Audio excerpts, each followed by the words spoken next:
جا ہی نہیں سکتی اندر. تو اللہ تعالیٰ نے یہ کر کے دکھایا ہے کہ چھوٹے سے بچے کو, ایک انسان کو انسان سے نکالا, انسان کو انسان سے نکال کے دکھایا ہے, اور اس کے نکلنے کی جگہ کو بھی تنگ نہیں کیا اللہ نے, وسیع کر دیا کہ انسان آرام سے نکل سکے, ولادت آرام سے ہو. تو اللہ تعالیٰ اپنی قدرتوں کا بڑے اظہار کرتے ہیں, اور انسان اپنے اوپر غور کرے کہ اللہ نے اسے جو بینائی دی ہے اور جو آنکھ وہ استعمال کرتا ہے فری میں, مفت میں, کوئی چارج نہیں لگتا آنکھ کے اوپر, چارجنگ کی ضرورت نہیں ہے کہ آنکھ میں پاور دینا پڑے رات کو پھر صبح ہم استعمال کریں گے. اور اللہ نے جو زبانیں دی ہے اس میں بیٹری کی ضرورت بھی نہیں ہے کہ بیٹری لگائیں گے تو ہی زبان چلے گی.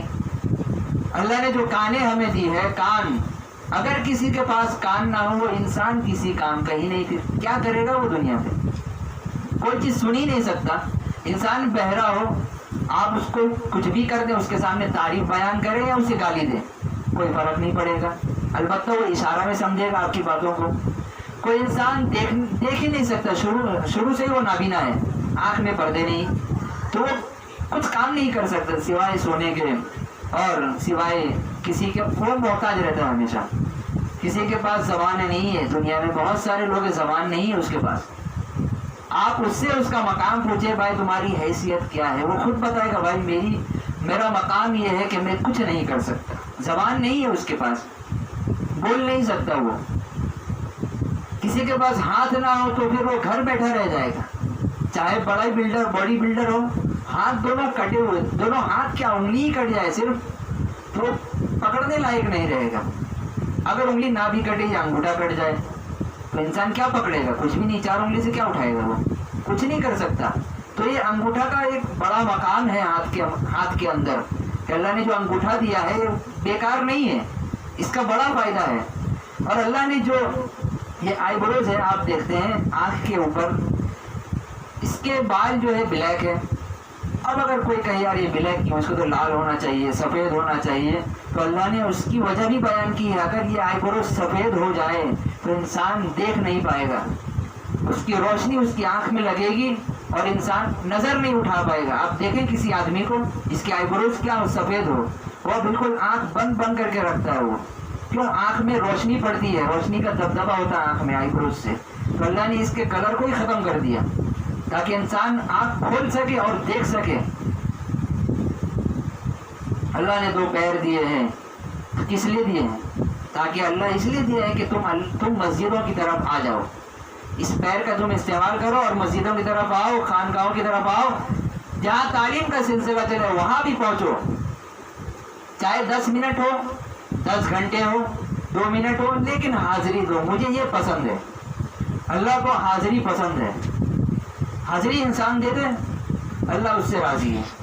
کیوں, حاضری انسان اسی لیے دے گا, اس کی کوئی مجبوری ہوگی, کہیں جانا ہے, حاضری دے کے چلا گیا, تو اللہ تو اس کے عمل کو دیکھ رہے ہیں, بیچارہ پریشان ہے, یا مجبوری میں ہے, یا اس کی فلائٹ ہے, یا کوئی سفر کرنا ہے, حاضری تو دے کے گیا, لیکن بالکل فری بیٹھے ہیں گھروں میں, لیکن آنے تیار نہیں ہے. تو اللہ تعالیٰ اپنی نعمتوں کا اظہار قرآن کے اندر جگہ جگہ کرتا ہے. اگر قرآن نہ بھی پڑھے تو انسان اپنے ہی اوپر غور کر لے, اس کو پتہ چل جائے گا کہ ہمارا مقام کیا ہے.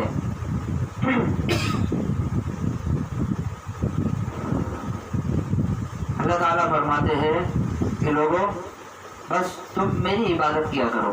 پارہ نمبر 27 کے اندر اللہ نے فرما دیا بالکل کہ میں نے تمہیں اس لیے نہیں پیدا کیا کہ تم دنیا میں جاؤ, کھاؤ پیو, عیش کرو اور عیاشیاں کرو اور مر جاؤ, اس لیے نہیں پیدا کیا. فرمایا وما خلقت الجن والانس الا لیعبدون.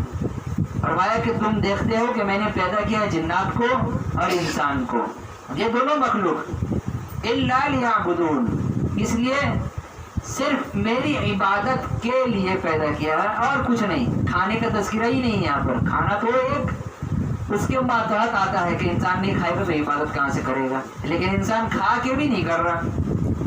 ما اريد منهم, اللہ تعالیٰ فرماتے ہیں مجھے تم سے کوئی حاجت نہیں ہے, نہ میں تم سے کھانا مانگتا ہوں, نہ میں تم سے کوئی بدلہ مانگتا ہوں, نہ میں تم سے کوئی عوض مانگتا ہوں کہ میری عبادت کے عوض تم مجھے کچھ دو.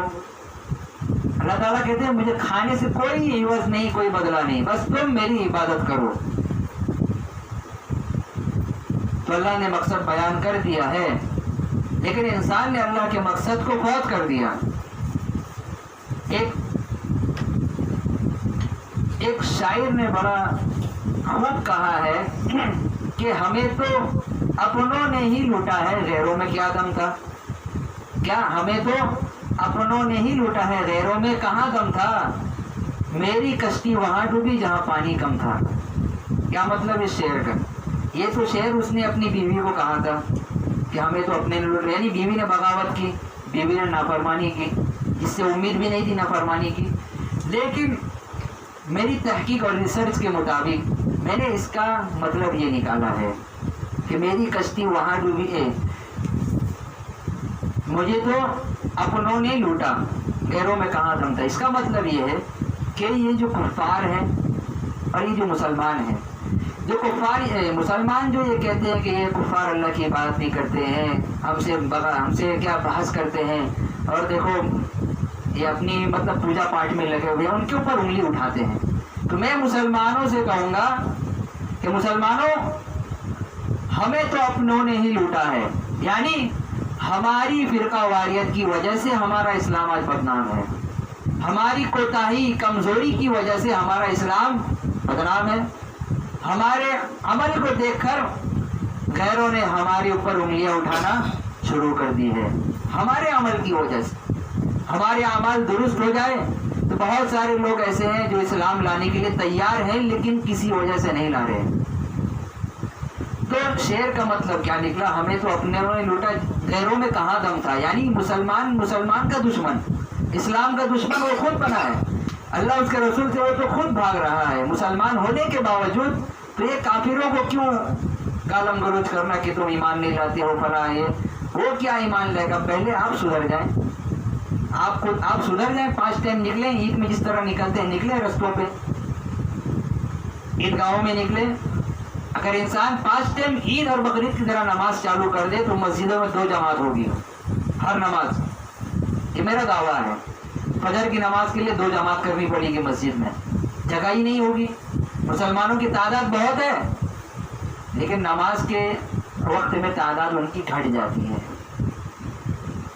اور میری کشتی وہاں ڈوبی جہاں پانی کم تھا، مطلب یہ ہے کہ جس سے امید یہ تھی کہ اسلام کا فرما بردار ہوگا لیکن وہی نافرمان نکلا۔ اللہ نے اسلام دنیا میں پھیلانے کا حکم دیا نبی کو، تو مسلمان کیوں پیدا کیا؟